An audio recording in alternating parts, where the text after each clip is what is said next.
Hi everybody, Jack Bryant here, Bonjay's workshop. We're going to demonstrate how to make a simple bowl. Now your wood could be right from a log, but what we're going to use today is dimensional lumber right here. This is a 2x6, maybe 9-10 inches long. I believe this is poplar. So the first thing you do is the hollowing of the bowl. This grain is going kind of like this. So we're going to approach it from the high side of the curve of the grain. I've chosen to bring out my big gouges. These 3 gouges are quite sharp. I've got a number 8, a number 7, and a number 5. The 8 has got more of a curve than the 7 does, and the 5 has got even less of a curve. So you want to start with the most curvy one you have, the number 8. I start with the middle and work my way out, the center and work my way out. Now you can use this technique that I'm using here with simply pushing with one hand, guiding with the other. And you see all these little shavings are very similar in size and shape. It's really best to stand up when you're doing this type of work because you can push your whole body up against the effort here. But for the sake of this video, I'm just going to go ahead and sit down, and I'm going to use the strength of my arm and the weight of my chest to push into the wood. Okay, now you'll notice that I'm going across the grain from the outside towards the center, but I begin in the center and I try to keep it uniform as much as I can. I don't want to have one big hole and everything else too shallow. And I'm just working my way across the surface here. Now I'm going to turn my wood 180 degrees and I'm going to work from the opposite side, working towards the center again. Okay, now you want to keep your tools very sharp. If they're not sharp, it starts tearing the wood. Okay, now here is how you would use the mallet.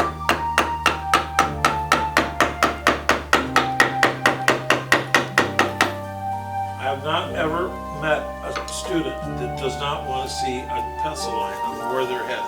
Often what I find is the children will make a pencil line like this.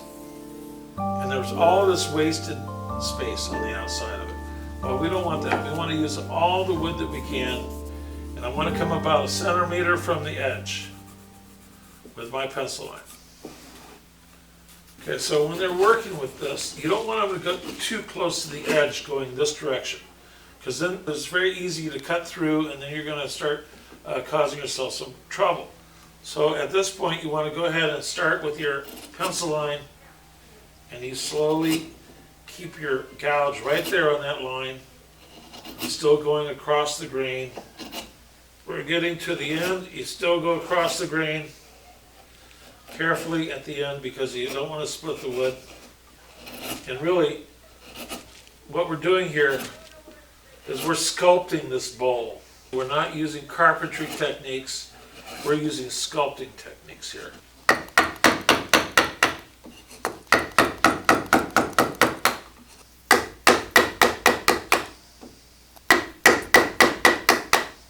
So in this short amount of time, we've got this beautiful little collection of shavings, and we're barely 1/3 of the way through this. With this type of lighting, it kind of flattens things out, and you can't really see the depth as well unless you look right down the edge of it, and even then, it could be better. But this is what we have here in our shop, and this is what we're going to work with. So you see we're starting to really form this shape.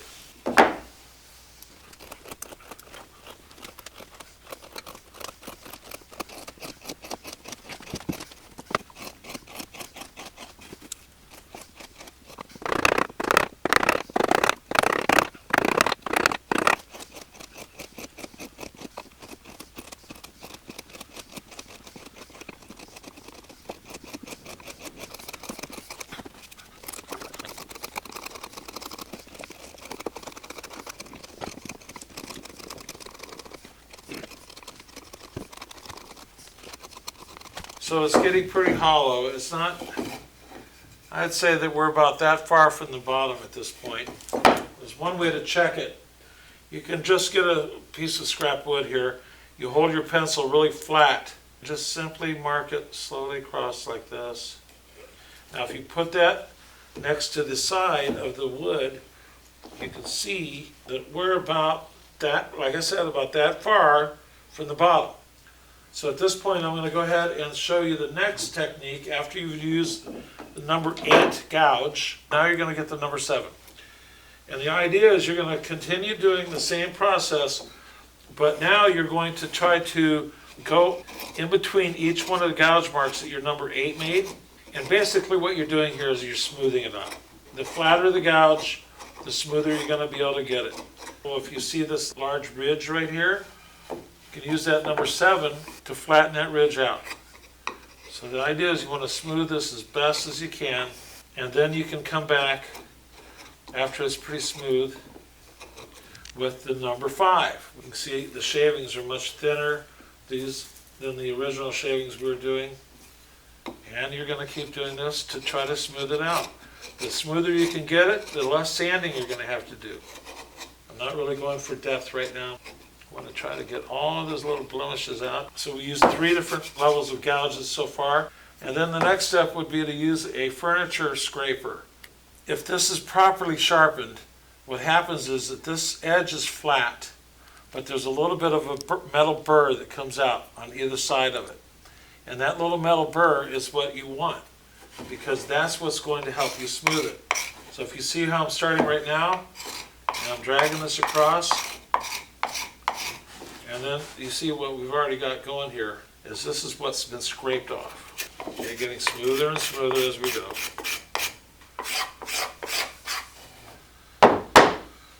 Okay, so we're going to get our saw out, our little life saw.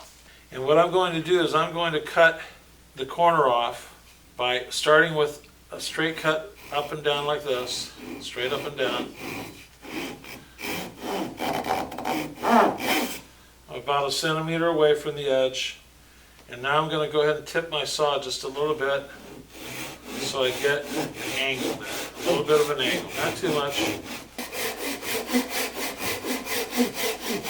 Now, you can use the live saw. You could try your bigger saw if you'd like.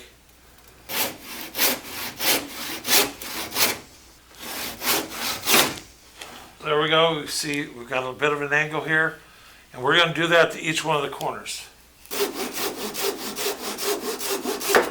There we go. So now you see that I've got these 4 corners cut off. I've got a little bit of an angle cut to them. And that's simply to make it easier for the next step of gouging. Now I'm going to leave the 2 ends square, okay? And that's because I need to have that for the woodworking board to have something to go up against. I'm going to go ahead and start with the number 7 again. I'm going to start on the end and work my way up the sides to the centers, and then flip it over and work on the other side. Now you notice on this one I'm going with the grain, not across the grain. Go across the grain, you will tear it, and you will rip the side off. So now at this point you can always go ahead and clamp your wood down, keep it from moving around, put it into the spot you want to use it, but you have to be careful. When you start binding down on the clamp too much, when it's hollowed out, it's easy to crack the whole piece of wood in half. So I'm going to go ahead and put my clamp on the edge of it here. Okay, so it'll move a little bit, but not too much.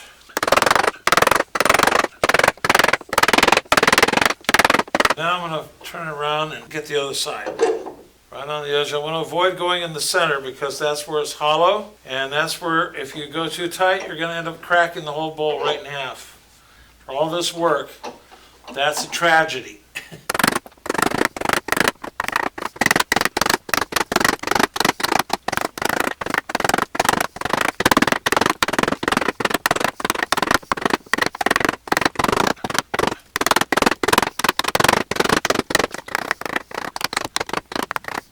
At this point I'm going to go ahead and take a look at what we've got here. This could be a good time to go ahead and start working on the oval shape a little bit more. Now that's where I'm going to bring out the old rasp, because the rasp makes quick work of this, especially if you've got a brand new sharp one like this one is. So that's one.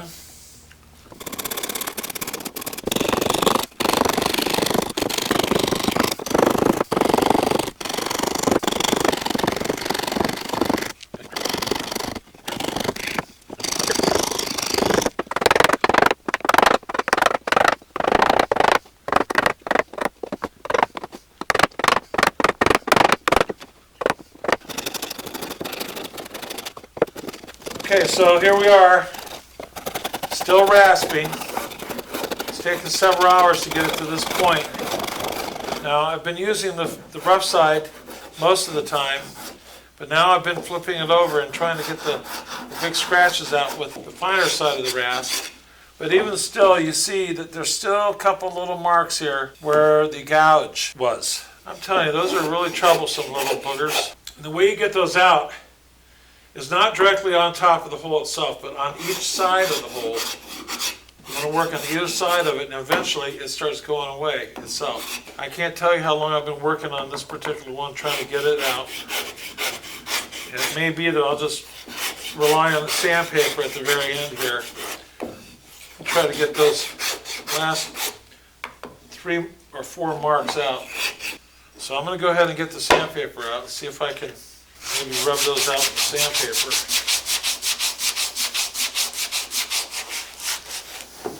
Almost gone.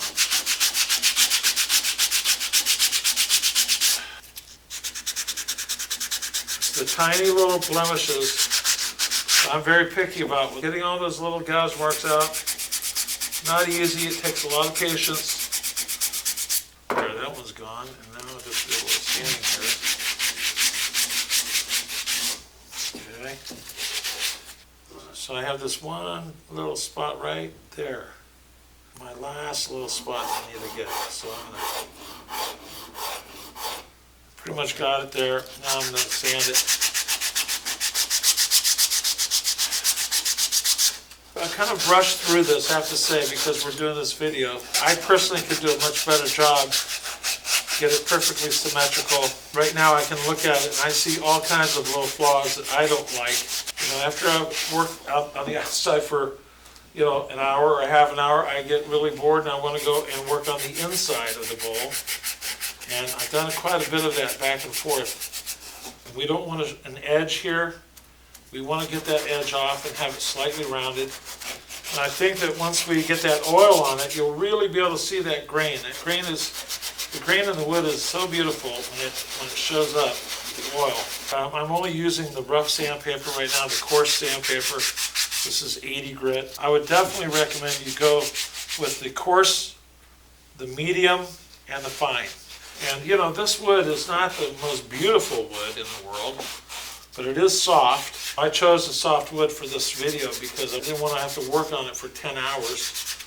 As it is, we've got about 5 hours into this thing, it seems like. I'm just going to go ahead right after this 80 grit and move on to the oiling process. That's where this grain is really going to show up and you're going to be quite amazed. And you can see that grain really kind of showing up now. Rub it around. Now we're going to do the same on the outside. Now you'll notice that the end grain absorbs the oil faster than the middle of the grain or the side grains. So you want to put a little extra oil on the ends. You'll have a dry spot if you don't. Okay, and I'm going to call that finished. Now I'm happy with this. This wasn't easy, okay, even for me. It does take me time and my patience wears thin too, but the more details you're going to put into your project, the longer it's going to take. But you saw how much work it took. It's not an easy project. And I really appreciate following our videos. I'm looking forward to seeing you in the next one where we're probably going to make a box. We're going to carve it out of a solid piece of wood. So there you go. Thanks for watching, and we'll see you next time.